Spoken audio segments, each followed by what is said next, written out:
समाव आङो बड'सा आरो बड'लेण्ड निउस चेनेलनि नोंथांखौ आं आंनि गोसो गोरबोनिफ्राय अननाय सिबिनायखौ बावहरदों।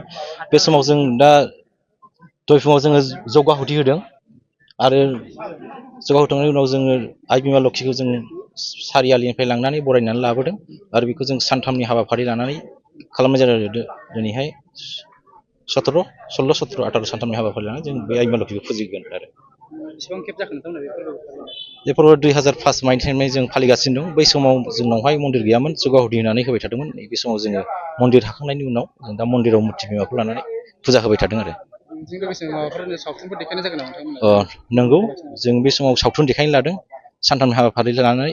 दिनैहाय दङ बर' गाब गैयै जायख्लं आरो गाबोनहाय जाहैगोन बर'नि थै। बे साननैखौ लानानै दंथ'यो आरो थिखिनि बिथिंखौबो जों बारा खालामनाय जायो, 100 रां खालामनाय जादों आरो बे नंगौ, जों गासैबो रायजो राजा साफ्रोमखौबो आं बे चेनेलनि थ्रुयै खावलायहरदों जाहाथे जोंनि नैबे गाब गैयै जायख्लं फिल्म बेखौ जाहाथे बयबो ज' ज'यै फैलायनानै जाहाथे जोंनि दैगुसु बाजाराव नायफैयो, बेखौनो आं आंनि गोसो गोरबोनिफ्राय खावलायहरनाय जाबाय। गोजोन्थों।